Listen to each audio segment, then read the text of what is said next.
Se han cumplido 100 años desde que fue proclamado el nacimiento de la Unión Soviética y, aunque esta última desapareció hace 3 décadas, podemos decir que tuvo un impacto profundo en la geopolítica mundial que continúa siendo estudiado hasta el día de hoy.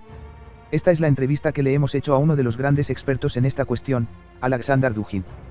Profesor Dugin, muchas gracias por aceptar esta entrevista y concedernos algo de su tiempo para llevarla a cabo. La primera pregunta que me gustaría hacerle tiene que ver con la Unión Soviética. ¿Cree que hubiera sido posible la preservación de la Unión Soviética como entidad multinacional hasta el día de hoy? Alexander Dugin, quisiera comenzar por decir que la Unión Soviética, desde un punto de vista geopolítico, no era otra cosa que la continuación del Imperio ruso. Por supuesto, ideológicamente ambas entidades eran muy diferentes y se basaban en valores e ideas totalmente opuestos, pero geográficamente ocupaban el Heartland, el corazón de la tierra eurasiático. Es por esa razón que los clásicos de la geopolítica como Mackinder y Brzezinski la consideraban a la URSS como la heredera y representante del poder telurocrático, enemigo jurado de las talasocracias. Si retomamos las tesis de Mackinder, entonces podemos decir que la lucha entre los poderes marítimos y terrestres es la principal contradicción geopolítica que existe a nivel mundial. La caída de la Unión Soviética debe ser considerada como la derrota de las telurocracias y la victoria de las talasocracias. Podríamos decir que se trató de una catástrofe para el corazón de la Tierra y un éxito rotundo para los poderes marítimos, es decir, para la civilización occidental liberal. Por otro lado, los eurasiáticos de la década de 1920 predijeron la caída de la Unión Soviética diciendo que la ideología comunista sería incapaz de unir a largo plazo a los pueblos de Eurasia. Es por eso que ellos plantearon la necesidad de deshacerse del dogmatismo soviético, pero preservando la unidad geopolítica de la URSS.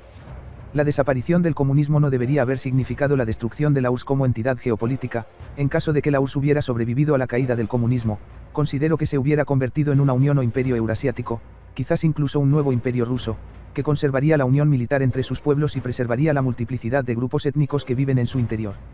Tal solución hubiera sido totalmente plausible. Precisamente ahora nos encontramos en el momento en que Moscú desea recuperar su rol geopolítico como potencia telurocrática, reafirmando su independencia y soberanía frente a un occidente colectivo dominado por élites atlantistas y talasocráticas. La actual misión de Rusia es reconstruir su espacio geopolítico imperial o Unión Eurasiática, pero dejando de lado la ideología soviética. Por supuesto, la caída de la Unión Soviética es un tema que ha sido muy estudiado en otros países socialistas como China. En este último estudian mucho las causas de la destrucción de la Unión Soviética como un medio para evitar seguir sus errores.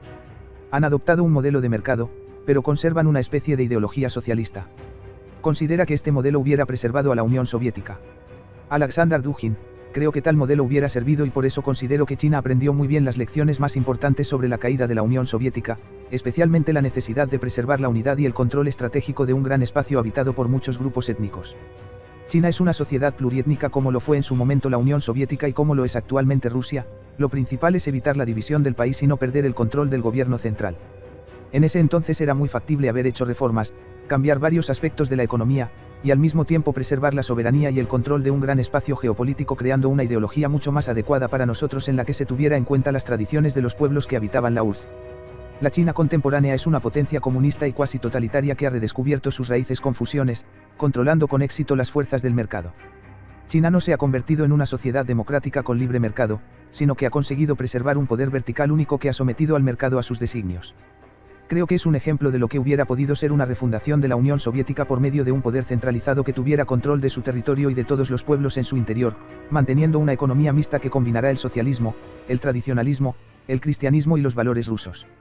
Este modelo pudiera haber funcionado como hoy funciona China. Lamentablemente, perdimos la oportunidad de transformar la ideología de nuestra sociedad, evitando con ello el colapso y preservando nuestra unidad.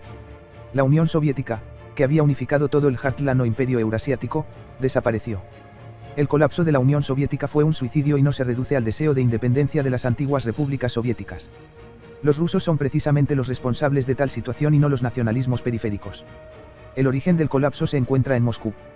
Usted ha hecho referencia a que la China contemporánea es una sociedad cuasi totalitaria con un fuerte componente confuciano. Me resulta muy interesante, como estadounidense, este análisis porque esta palabra la han utilizado los medios occidentales para atacar a Rusia y China. Cuando vine a Rusia me di cuenta que es mucho más libre que en otros países totalitarios donde el Estado lo controla todo. Quiero entender a qué se refiere exactamente cuando usa este término para describir a China y la Unión Soviética. Diría que la Unión Soviética también era una sociedad totalitaria. Alexander Dugin, creo que hoy en día existe un totalitarismo bastante intolerante en Occidente, por lo que considero que es hipócrita llamar a todos los demás sistemas como totalitarios, excepto al liberal. La sociedad china no es ni liberal ni totalitaria, sino holística. Creo que este último término es más adecuado para describirla. Un sistema holístico es aquel donde predomina el bien común sobre el individual. Claro, muchos dirán que tal sistema puede llamarse como totalitario, pero lo mismo se aplica a la democracia liberal actual que supuestamente dice tener la verdad absoluta, negando con ello las particularidades de las diferentes civilizaciones. Esto último se debe a que el liberalismo occidental es racista e identifica su propia experiencia histórica y política con la verdad. Occidente se considera equivalente a la humanidad y todos los que no se ajusten a su modelo son vilipendiados por no ser lo suficientemente occidentales. Es una idea racista. El racismo puede ser manifiesto y biológico, como el nacionalsocialismo, pero también puede ser cultural como sucede con el globalismo liberal actual. Si el pueblo chino considera que el actual sistema o régimen político de su país es bueno, pues tienen el derecho a preservarlo. No necesitan que los activistas de la sociedad abierta o los defensores de la globalización les enseñen algo. Creo que cada pueblo debe decidir por sí mismo, esa es la base de cualquier democracia real a nivel internacional. Antes hablamos sobre el comunismo y me gustaría preguntarle si actualmente existe una ideología que unifique por completo a la sociedad rusa contemporánea. En la Unión Soviética obviamente existía esta ideología, pues durante toda su existencia se profesó el comunismo. Se buscaba construir el comunismo y se luchaba por él. ¿Cree que existe algo parecido en la Rusia de hoy? Y si no existe, ¿qué llena ese vacío? Alexander Dugin: considero que no existe algo actualmente que llene ese vacío. Tampoco es posible volver a la época soviética, aunque existe una creciente simpatía por este periodo de nuestra historia. De todas formas, volver al dogmatismo del marxismo soviético es imposible.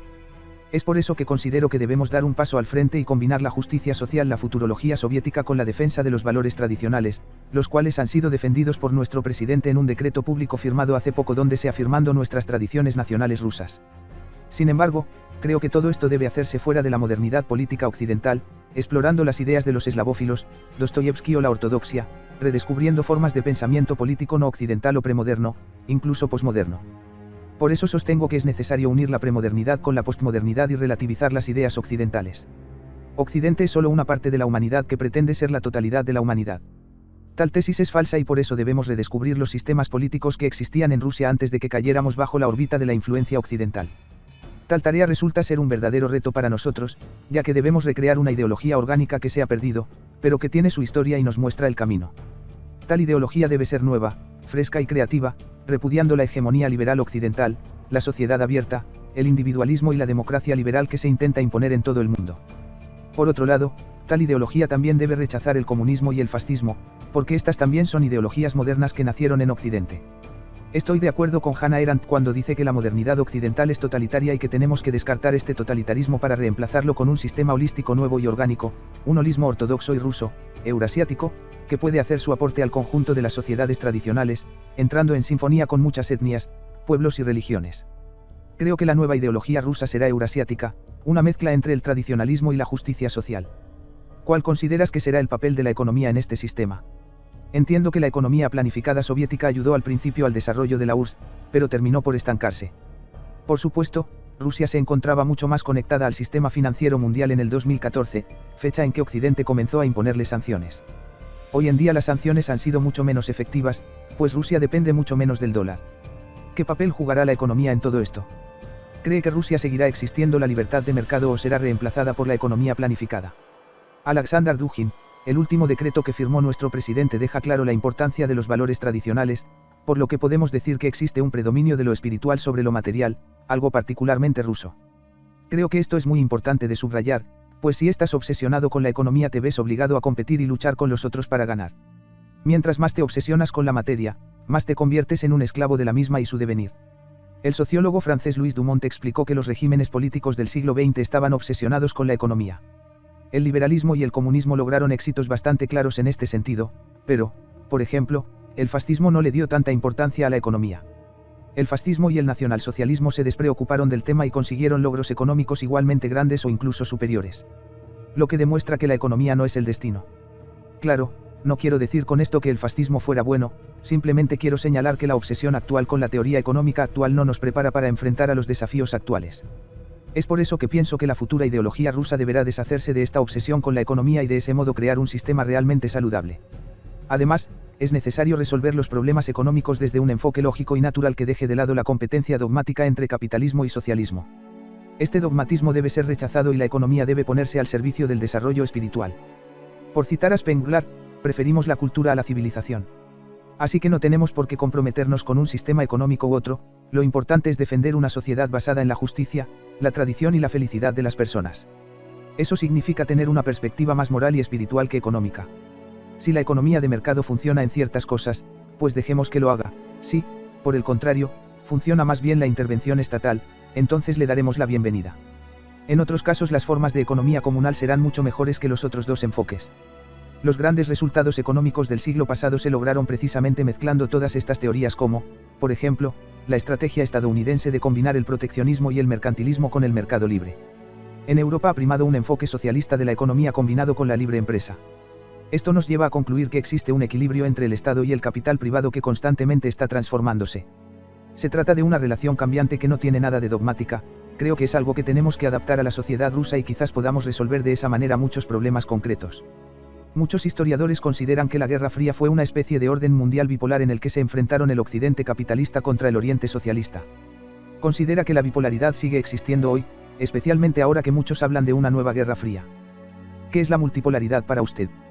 ¿Cree que existen paralelismos entre estos dos procesos? Porque algunos sostienen que el mundo se está volviendo eurasiático y está dejando de lado al mundo occidental, el cual se había constituido desde hacía mucho tiempo.